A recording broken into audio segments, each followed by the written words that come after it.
Olá pessoal, a ideia desse vídeo é explicar um pouco mais sobre Roma, né, Roma República, não tanto a respeito da vida política de Roma, mas principalmente a partir da expansão romana que aconteceu durante a fase da República. Então vou retomar algumas coisas a respeito da política de Roma, né, que foi explicado no vídeo anterior, e vou explicar para vocês mais coisas a respeito da expansão romana. Então, vamos lá. No vídeo anterior, eu expliquei para vocês um pouco sobre a República Romana, no seu aspecto político, né? No qual Roma, uma república, res pública, coisa do povo, vai ser governada pelo povo de Roma através do Senado. Mas quem participava do Senado eram somente os patrícios. Somente os patrícios eles podiam exercer os cargos públicos dentro da cidade de Roma. E ao longo do período da República, paulatinamente, pouco a pouco, a gente vai ter uma luta pelos direitos dos plebeus, que eles fazem greve e à medida que eles fazem greve, eles vão conseguindo seus direitos políticos. Né? Então, num processo que levou aí mais de 200 anos, os plebeus faziam greve e conseguiam direito, faziam greve e conseguiam direito. O primeiro direito foi o cargo de tribuno da plebe, que era o representante dos plebeus no Senado. O segundo foi a Lei das 12 Tábuas, né? Leis escritas e expostas para garantir que a lei valesse igualmente para todo mundo. A Lei Canuleia, que permitia casamento entre patrícios e plebeus. A Lei Licínia, que proibia a escravidão por dívidas dos plebeus. E o plebiscito, que era a participação dos plebeus nas votações de algumas leis. E durante esse período da República, uma das coisas mais marcantes é o período da expansão de Roma. E essa expansão de Roma, ela acontece especialmente por causa da maior arma que os romanos tinham em seu tempo, que era a organização do seu exército. Né? O exército de Roma ele era altamente organizado, altamente bem treinado, altamente bem equipado. E a base do exército romano era o soldado de Roma, que tinha alguns equipamentos. Né? Então aqui em cima você tem a imagem do soldado romano. A principal arma do soldado romano era esse dardo aqui, chamado de javelin. Esse dardo ele era bom tanto para você lançar contra o inimigo como para você estocar, né? E ele funcionava muito bem com o escudo romano, né? Porque com esse escudo os soldados romanos eles podiam fazer formações como essa formação que aparece aqui do lado. O nome dessa formação é testudo, né? Que significa tartaruga em latim, onde é que eles faziam esse casco com os escudos e eles conseguiam deixar os dardos para fora e avançar com esses dardos para fora. Caso esse dardo se perdesse, se quebrasse, né, ou ele lançasse ele no inimigo, o romano, soldado romano, ele sacava sua arma secundária, que é uma espada curta chamada de gladius, que é essa espada que está aqui. Essa espada ela vai ter aí uns 70 centímetros mais ou menos com o cabo dela, e ela era boa porque o soldado atrás do escudo ele conseguia abrir, estocar e voltar. Né? Então ele não cortava a cabeça do seu amigo do lado quando ele atacava os seus inimigos. Né? Então o soldado romano, bem equipado com essas armas, ele tinha outras armas, ele tinha uma adaga normalmente, uma faca, também com esse escudo, com essa lança, com uma armadura feita de placas móveis sobrepostas para ser leve, eficiente e dar para ele mais manobrabilidade, né? Ele conseguisse mexer melhor. Né? Tudo isso fazia com que o soldado romano fosse uma peça essencial nisso. E esse soldado, normalmente, ele era coordenado por um centurião. O centurião é um cara como esse que está aqui em cima, né? Vassoura na cabeça, que era o indicativo de que ele era líder de uma centúria. Uma centúria era um conjunto de 80 soldados. Então, 80 soldados, eles formavam uma centúria liderada por um centurião. E era ele que dava ordens para essa centúria fazer as suas organizações, fazer as suas formações. 5 centúrias formavam uma coorte, que era um conjunto de 400 soldados, e 10 coortes formavam uma legião. Tá? E uma legião era liderada por um general. Então você vai ter essa organização do exército de Roma. E o exército de Roma ele era muito bem organizado. E normalmente quando eles atacavam com a infantaria, né, que são os soldados a pé, em conjunto com a cavalaria, que normalmente era formada por pessoas nobres, né? Normalmente era formada por patrícios, mas os romanos também tinham o que nós chamamos de máquinas de cerco, né? Essas máquinas de cerco são essas máquinas que aparecem aqui em cima. Essas máquinas de cerco lá eram engenharia militar que os romanos tinham. Eles tinham, por exemplo, os romanos, eles tinham armas que podiam ficar na retaguarda, né, que podiam ficar atrás dos soldados atacando os inimigos, como, por exemplo, uma grande balestra, o escorpião, né, que é isso daqui que vai lançar dardos contra os inimigos, tipos diferentes de catapultas, né, como essa daqui ou essa daqui. Então eles tinham uma espécie de artilharia com essas máquinas que ficavam atrás das linhas dos soldados atacando os inimigos. E eles também tinham máquinas que atacavam as cidades inimigas, como por exemplo isso daqui, que é o ariete, né? É algo que os romanos posicionavam no portão. Dentro, os soldados ficavam com um pedaço de madeira, com uma cabeça de ferro atacando o portão se tinha esse telhado para dar cobertura contra as flechas, lanças, pedras dos inimigos. Eles também tinham torres de cerco, né, que eram torres que eles colocavam nas muralhas para eles conseguirem ultrapassar as muralhas. Resumindo, os romanos tinham um exército super bem treinado, super bem organizado, super bem equipado. E esse exército vai ser responsável por promover uma grande expansão da cidade de Roma. Essa expansão da cidade de Roma ela acontece em duas etapas diferentes. A primeira etapa é quando os romanos conquistam a Bota, a Península Itálica.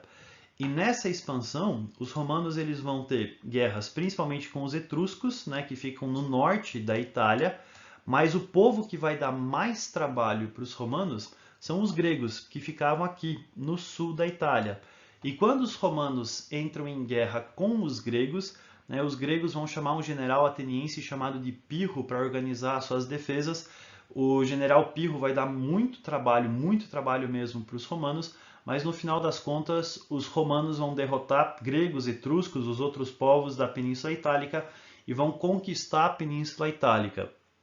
A segunda etapa que a gente tem, a segunda fase que a gente tem, é conhecido como Guerras Púnicas. Guerras Púnicas recebem esse nome porque essas guerras foram da cidade de Roma contra a cidade de Cartago, que fica no norte da África. Tá? Então, deixa eu pegar só uma outra corzinha aqui. Aqui fica a cidade de Cartago. E Cartago era uma colônia fenícia. Os fenícios, um povo que é lá do Oriente Médio, havia conquistado o comércio marítimo no Mar Mediterrâneo e fundado uma série de colônias ao longo de todo o Mar Mediterrâneo. Uma dessas colônias era Cartago. E os romanos chamavam os fenícios de Punis. Por isso, a guerra contra Cartago, uma colônia fenícia, é conhecida como as Guerras Púnicas. Foram 3 guerras púnicas contra a cidade de Cartago. E a cidade de Cartago era uma cidade muito poderosa, uma cidade muito rica, especialmente por causa do seu comércio marítimo. Nessa imagem que tem aqui do lado, você tem uma representação da Cartago antiga, né? Esse círculo que aparece lá no meio é um porto com um estaleiro. Era onde os navios, os barcos de Cartago, eles eram fabricados e lançados ao mar, e aonde eles depois aportavam, né, por causa de todo o comércio que eles faziam. E essa cidade de Cartago fundou diversas colônias ao longo do Mar Mediterrâneo, controlando o comércio marítimo nessas regiões. Então era uma cidade muito rica por causa do comércio marítimo. E essa cidade de Cartago vai entrar em guerra com os romanos. A princípio, a guerra aconteceu por causa dessa ilha que fica aqui, na sola da bota. Então você tem Roma aqui em cima, né, Cartago aqui, e você tem essa ilha aqui, que é a ilha da Sicília. Os romanos, em sua expansão, invadiram a Sicília, que era uma ilha predominantemente cartaginense.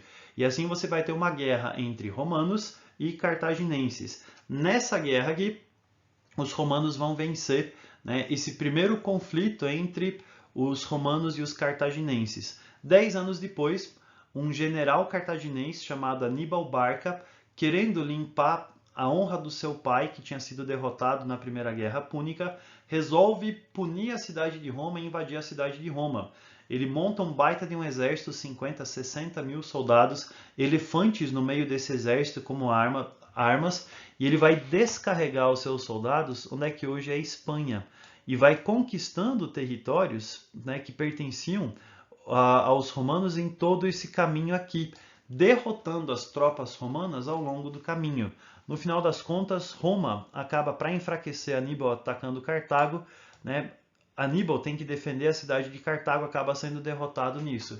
E a Terceira Guerra Púnica é quando os romanos inventam um pretexto para destruir a cidade de Cartago e acabam aniquilando, destruindo completamente a cidade de Cartago. Eles até levam sal para salgar a terra e evitar que uma coisa nova crescesse, pudesse ter agricultura, plantação, aonde antigamente era Cartago.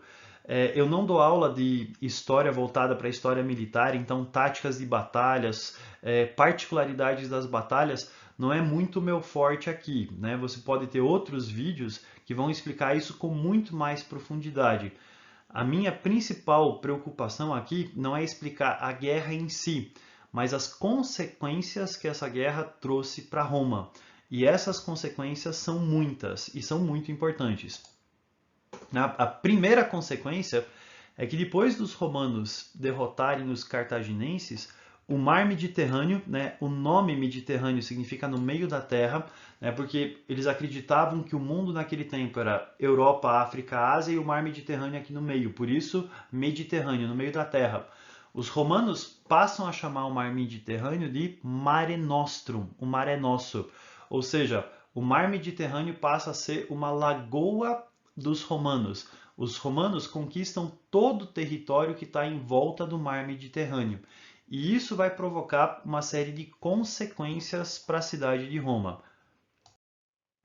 A primeira consequência é um enriquecimento muito grande da cidade de Roma, porque afinal de contas, os romanos agora têm uma das atividades mais lucrativas do mundo antigo, que era o comércio marítimo. E esse comércio marítimo de todo o mar Mediterrâneo vai fazer com que os romanos ganhem muito dinheiro, com que eles enriqueçam pra caramba. Então a cidade de Roma vai ser ampliada, vai ser reformada, vai ser embelezada, você vai ter construções de grandes templos, de grandes palácios, construções de grandes obras públicas, como essa que aparece aqui do lado, porque a cidade de Roma vai enriquecer muito. Mas ao mesmo tempo em que a cidade de Roma enriquece muito, ela também promove o aumento da desigualdade social. A desigualdade social significa o seguinte: os plebeus que já eram ricos, eles vão se tornar mais ricos com esse crescimento da cidade de Roma. Mas os plebeus que eram pobres, eles vão se tornar cada vez mais pobres. Então, o que vai acontecer? A cidade de Roma ela vai crescer muito em população também durante esse período. A densidade demográfica chegava a 60 mil pessoas por quilômetro quadrado na cidade de Roma, quase 1 milhão de habitantes numa cidade murada. Essa cidade tinha altos problemas de segurança, de saúde. A maior parte das pessoas pobres viviam em casas chamadas de ínsulas, que é essa casa que aparece aqui em cima, casas com às vezes 4, 5 andares. Os andares de baixo eram feitos de alvenaria, construções de pedra e tijolos, enquanto que os andares de cima normalmente eram feitos de madeira, com quartos menores. Aconteciam incêndios constantemente nesses lugares, as pessoas viviam amontoadas, se tinha problema de esgoto, até Roma tinha um esgoto chamado de cloaca máxima, mas ele não era suficiente, então a cidade fedia, tinha problemas com saúde pública, doenças, peste. Então você tinha uma quantidade muito grande de pessoas pobres. Então, resumindo essa situação da desigualdade social, e eu vou deixar um linkzinho de um vídeo para você lembrar disso numa musiquinha ruim, mas eu vou deixar o vídeo para vocês. Resumindo a desigualdade social é o seguinte: o rico cada vez ficou mais rico e o pobre cada vez ficou mais pobre, porque o de cima sobe e o de baixo desce. Então essa situação é o resumo da desigualdade social. Uma outra mudança que a gente tem em Roma, uma outra consequência que a gente tem em Roma, é o aumento da escravidão. A cidade de Roma, ela começa a conquistar muitos povos, e esses povos passam a ser escravos em Roma. E a cidade de Roma passa a ter uma economia baseada na economia escravista. E aqui tem uma coisa que é bem importante você saber, que é diferenciar o escravo de Roma do escravo do Brasil colonial. Quando a gente fala de escravidão, vem na nossa cabeça aquilo que nós imaginamos que é um escravo, principalmente no Brasil colonial. É o negro que trabalha na lavoura de cana-de-açúcar, né, o escravo rural, que é tratado com muita violência. A escravidão em Roma ela é diferente. Primeiro, qualquer povo podia ser escravizado. O cara podia ser branco, germânico, o cara podia ser judeu, o cara podia ser grego, o cara podia ser negro, o cara podia ser asiático, ele podia ser de qualquer povo. Homem, mulher, criança, todos podiam ser escravizados. Então a escravidão não era exclusividade de um povo por causa da cor da sua pele. A escravidão era de qualquer povo que tinha perdido guerra para Roma. Outra coisa, o escravo romano era predominantemente urbano e doméstico. Você tinha escravos que trabalhavam na lavoura? Tinha. Se tinha escravos que trabalhavam nas minas de ouro, prata, sal? Tinha. Você tinha escravos que trabalhavam em outros lugares, divertindo a população como gladiadores? Tinha. Mas o escravo era predominantemente urbano e doméstico. Ele trabalhava na cidade e trabalhava dentro de casa. Então você tinha escravos que eram serviçais, escravos que eram professores, escravos que eram contadores dos seus donos, né, dos patrícios, que administravam os bens, que administravam o dinheiro, que administravam as finanças. Então os escravos faziam atividades predominantemente urbanas e domésticas. E a outra questão é que a escravidão de Roma ela era menos violenta. Toda escravidão é violenta, tá? E violência acontecia sim na escravidão de Roma.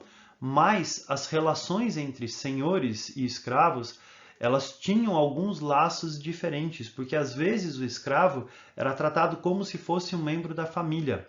Tá? Era um escravo que fazia parte da família. Ele continuava sendo escravo, continuava sendo tratado com certa violência, mas ele tinha status, às vezes, de familiar. A gente teve histórias de escravos que foram adotados como filhos pelos seus senhores. Então você tem um tratamento diferente a esses escravos. Essa diferença entre um escravo do Brasil colonial e um escravo de Roma é uma diferença que os vestibulares, em especial, gostam bastante de cobrar, então você precisa saber bem essa diferença. Tá? E essas consequências vão provocar, dentro da cidade de Roma, uma crise. E essa crise vai encontrar solução com uma mudança política dentro da cidade de Roma, depois aí de alguns problemas e algumas convulsões. Tá? Então, essa crise ela vai encontrar solução com uma grande mudança política que eu explico para vocês no nosso próximo vídeo. Beleza, pessoal? A ideia desse vídeo era apresentar um pouco dessa expansão de Roma e das suas consequências.